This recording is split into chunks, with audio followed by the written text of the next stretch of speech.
Ese trabajo es presentado para el Instituto Tecnológico de Tijuana. El tema que trataremos es programación entera. Los integrantes de este equipo: Bernal Espinosa, Irma Elizabeth, Durán Cruz, Luis Alberto, García Rodríguez, Edgar Daniel, García Rodríguez, María de los Remedios, Oliva Ramírez, Jesús Alberto, Quintana Flandes, María Dolores. Y el trabajo es presentado para el profesor Saúl González Montiel. Somos integrantes del grupo 4Y.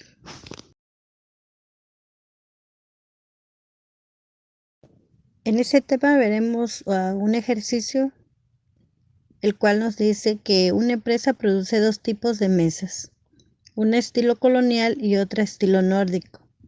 Las utilidades que se obtienen de su venta son de 2,000 por la colonial y 2,200 por la nórdica. Para esta semana ya hay un pedido de 10 mesas de tipo nórdico. El gerente de producción quiere realizar la planeación de su producción semanal, sabiendo que solamente cuenta con 450 horas para la construcción y 200 horas para barnizarlas. En el siguiente cuadro se indican las horas necesarias para realizar cada una de las tareas y la utilidad para ambas mesas, la cual nos dice que para la construcción colonial son 6 horas y para la construcción nórdico son 8 horas.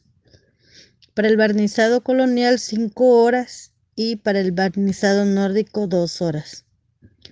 La utilidad unitaria para el colonial es de 2,000 y la utilidad unitaria para el nórdico 2,200. Pues en primer lugar hay que definir las variables de decisión. En este caso, se debe decidir cuántas mesas de cada tipo producir en la semana.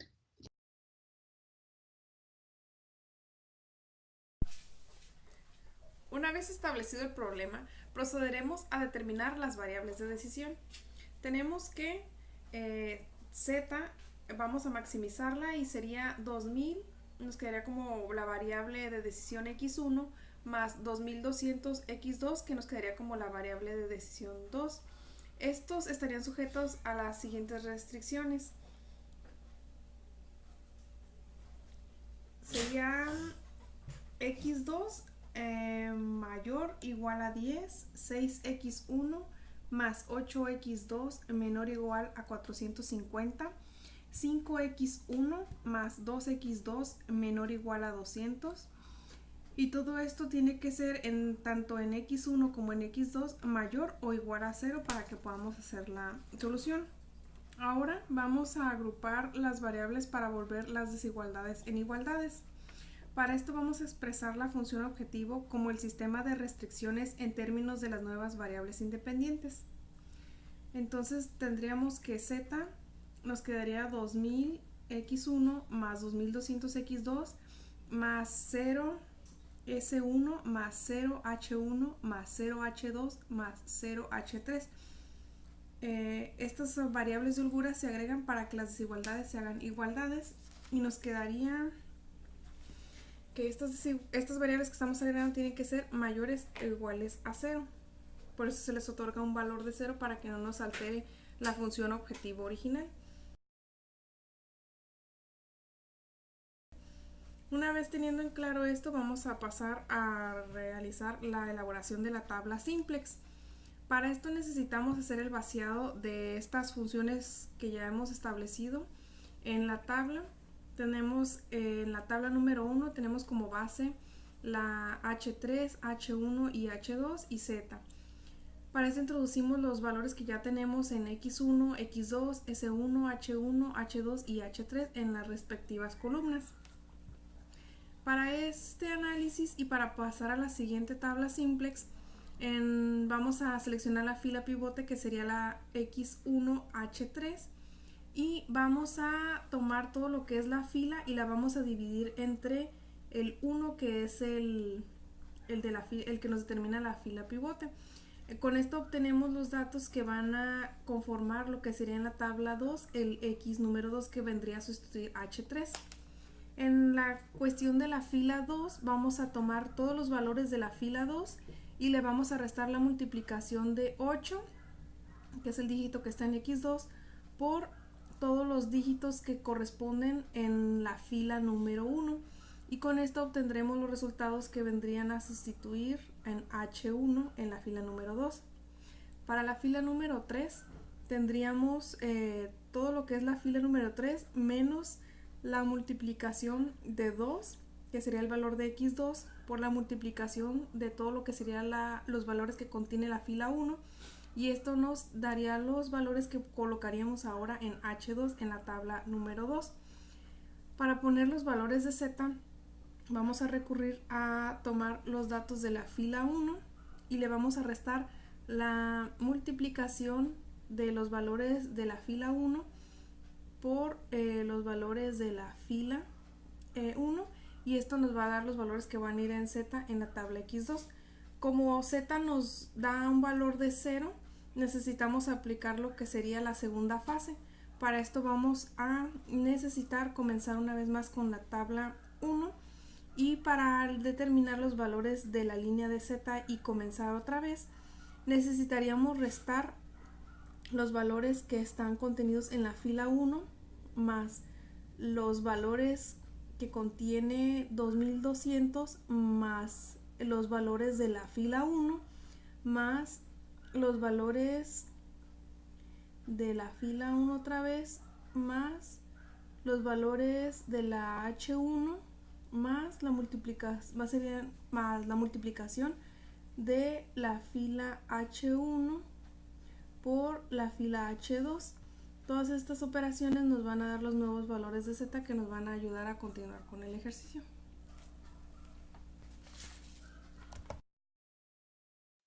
Hola, ¿qué tal? Mi nombre es Daniel García y ahorita procederemos a continuar realizando las siguientes operaciones para continuar resolviendo el ejercicio. Para esto vamos a la tabla de la fila número 2. Y aquí encontramos en la fila que es, vamos a leer unas operaciones de 370 entre 8. Bueno, ¿esto de dónde lo tomamos? Esto lo tomamos de la fila del H1, y así es como se obtiene este resultado, que vendría siendo 370 entre 8, y esto nos da un total de 46.25, y así sucesivamente, ¿no? 6 entre 8 y nos da 0.75, 0 entre 8 y nos da pues, un total de 0, 8 entre 8 y nos da un total de 1, 1 entre 8 y esto es un total de 0.125, y 0 entre 8 y nos da 0. Así es como estamos rellenando la tabla. Nuestra fila pivote la encontramos en la fila número 3 en H2 y es de 3.5. Bueno, aquí es como vamos a ir rellenando la tabla para llegar ya al resultado, ¿no? Entonces, aquí es 10, que viene siendo la fila número 1, es 10 menos, y lo multiplicamos por menos 1 por 46.25, y esto nos da un total de 56.25. 0 menos por menos 1 por 0.75 y nos da un total de 0.75. Y 1 menos menos 1 por 0 y nos da un total de 1. Y así sucesivamente en la fila número 1. En la fila número 3 tenemos 180 menos por 2 por 96.25 y nos da un total de 87.5. Y se dan cuenta, vamos rellenando ya lo que viene siendo el renglón número en H2, el 3, ¿no? Es 87.5. Luego nos da 5 menos 5 menos por 2 por 0, 0.75 y nos da un total de 3.5.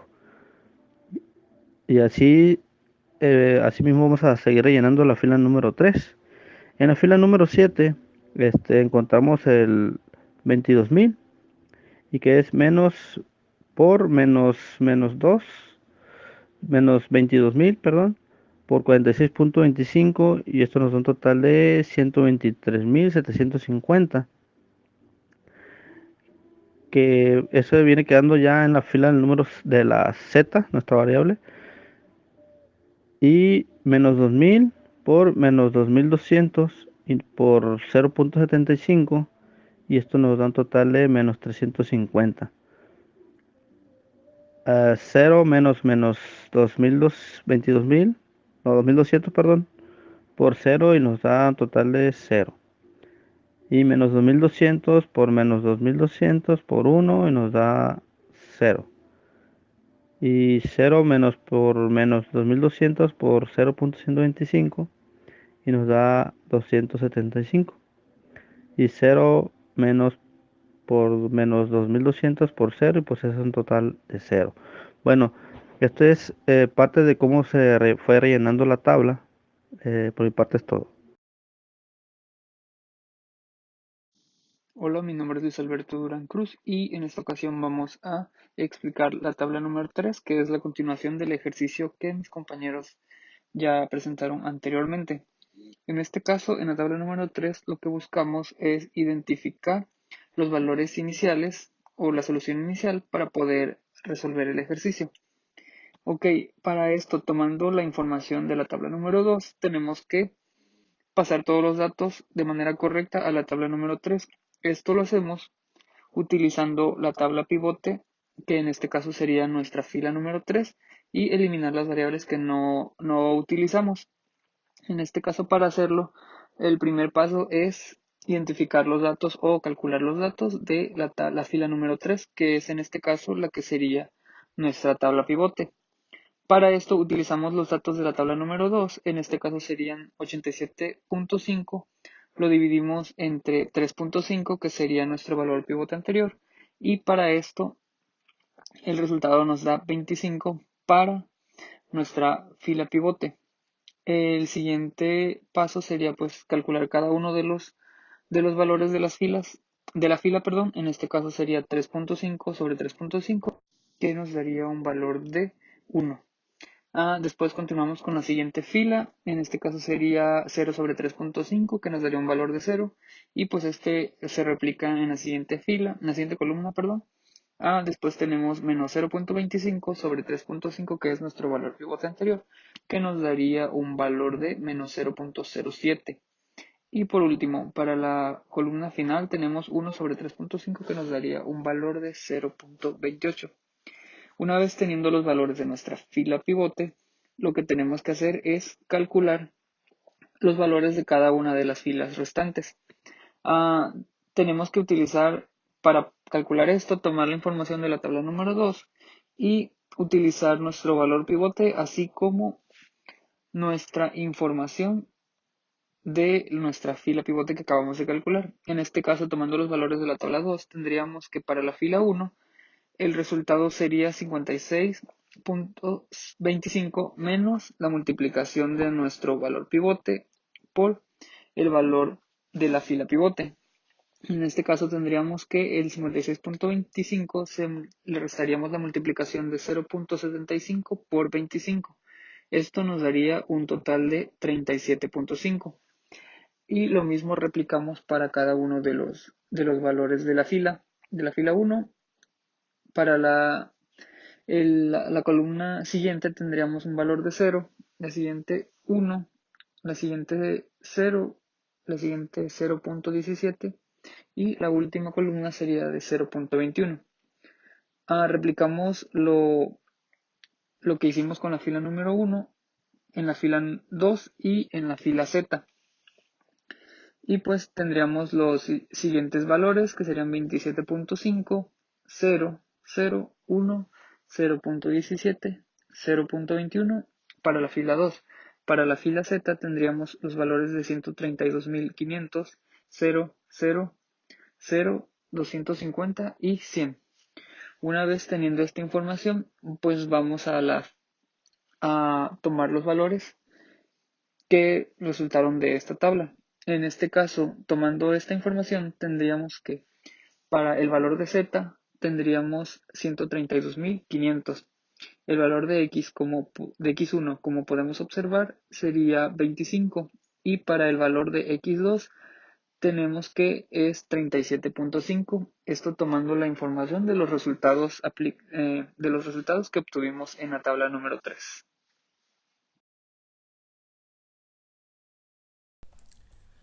Hola, buenas tardes. Mi nombre es Jesús Alberto Oliva Ramírez, estudiante del Instituto Tecnológico de Tijuana, y vamos a hablar acerca de la materia de investigación de operaciones 1, resolviendo problemas a través del método de bifurcación y acotación.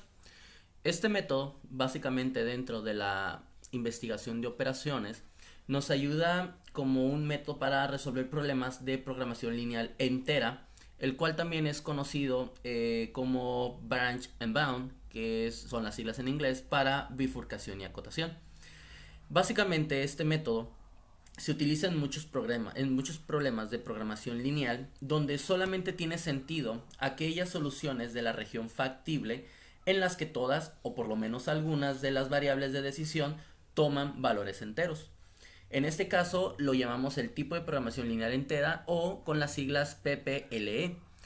Asimismo, como podemos hablar y explicar aparte de este problema, nosotros tuvimos a lo largo de esta exposición explicando el desarrollo de la actividad como tal por el método simplex, el cual a través de ello se requirió que utilizar el método de las dos fases para llegar a las soluciones del problema. Sin embargo, como podemos darnos cuenta, en nuestras variables de solución encontramos dos vertientes, donde encontramos que en x1 tenemos un valor entero y por otro lado en x2 tenemos un valor decimal. Sin embargo, cuando hablamos del método de la bifurcación y acotación, hablamos de la programación lineal entera. ¿Qué quiere decir esto? Que estas variables tienen que convertirse ambas en positivas, o por lo menos algunas de ellas que nos pueda otorgar la solución esperada a través de este método. Entonces, para explicar parte del problema, la bifurcación y acotamiento se deriva de unas ciertas ramificaciones donde vamos a empezar a considerar parte de la variable que está en decimal con un valor hacia abajo y hacia arriba considerando hasta los infinitos y menos infinitos. Esto quiere decir que no nos tenemos que extender hasta los números totales del infinito, simplemente del valor decimal que tenemos actualmente en nuestro valor de la variable, tenemos que eliminar ese punto decimal e irnos como un valor de a hacia abajo y un valor de a más 1 hacia arriba.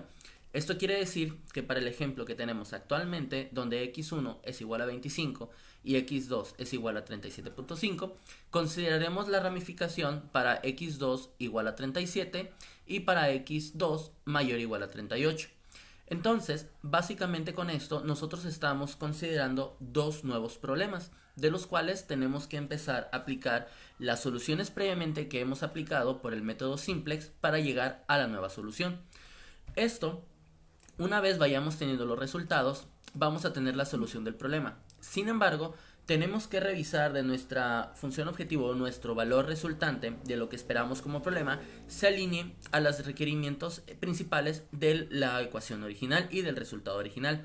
Esto quiere decir, nuestro objetivo de maximización va hasta 132.500. Sin embargo, una vez resolviendo el problema, tenemos que en el problema 1 y en el problema 2 hay una diferencia constante entre ellos menor a ese objetivo que teníamos en un inicio. Pero, sin embargo, podemos observar una particularidad. Aún seguimos teniendo variables con decimales. Por lo tanto, ahí no para nuestro problema. Tenemos que volver a ramificar y volver a hacer la misma secuencia. Esto quiere decir que tendremos para el problema 1 de la ramificación, vamos a tener un problema 3 y un problema 4. Y asimismo para el problema 2 vamos a tener un problema 5 y un problema 6. Por lo tanto, como mencionábamos, todo esto se va a llevar a cabo hasta que encontremos la solución óptima del problema. Los pasos que debemos de seguir para dar solución a este problema son los siguientes. Tenemos que considerar la iniciación y para esto se deben de establecer las cotas, tanto superiores e inferiores, como lo mencionábamos en un inicio, que pueden ir hasta el positivo, hasta el infinito, hasta el menos infinito, dependiendo el valor que tengamos en nuestras variables. Por otro lado, se debe de resolver el problema considerando las restricciones tal cual como lo hemos hecho a través del método simplex. Posteriormente, una vez hayamos hecho esta solución, tenemos que aplicar el concepto de la bifurcación, donde en esto se deben de empatar las variables que deben de ser enteras y asimismo las que no lo son. Por lo tanto, en este caso se generan los problemas, que son dos a través de la ramificación, y con estos nosotros lo podemos llamar como el fruto, y de esto debemos de considerar el valor en x menor o igual al entero próximo, y asimismo el valor en x mayor o igual al entero próximo hacia arriba. Y por otro lado, para darle solución a cada uno de estos problemas, tenemos que resolver el problema de la lista de problemas a procesar, es decir, cada una de las ramificaciones y cada uno de los problemas que se generan a través de esa ramificación es un problema a resolver de forma individual, y de esta manera obtener los resultados para llegar a la solución óptima. Finalmente, para lo que es la acotación, tenemos que satisfacer las condiciones del método, en este caso donde todos deben de ser enteros, para que poder validar y por llegar a dar la solución óptima. Sin embargo, si no llegamos a esa solución, también debemos de considerar que debemos de realizar más ramificaciones para llegar hasta ese valor óptimo. Ahora, también debemos de considerar que la solución objetivo a la que queremos realizar y llegar debe de coincidir o debe de estar muy cercana y relacionada a la ecuación original cuando se relacionó en su primer momento. Entonces, por este lado, cuando explicábamos el problema, observamos que la ramificación P5 y P6 se acerca un poco más al resultado objetivo de la maximación del problema. Entonces, lo que podemos ver aquí es que aún mantenemos un decimal en el problema número 5. Por lo tanto, aquí tenemos que realizar otra ramificación, la cual vamos a obtener la ecuación P7 y la ecuación P8, donde lo resolvemos de igual manera por el método simplex, y podemos observar que ambas ecuaciones ya tienen valores positivos. Sin embargo, la más cercana al resultado original de nuestro primer problema, desde donde se regeneró la ramificación, tenemos que el problema P8 es el más cercano y óptimo debido a la cercanía con los resultados y el tiempo disponible para la producción de este producto. Entonces, considerando el método y la secuencia que les acabo de explicar, es la manera adecuada de cómo utilizamos la bifurcación y la acotación y cómo llegamos a la conclusión de los resultados para la programación lineal entera.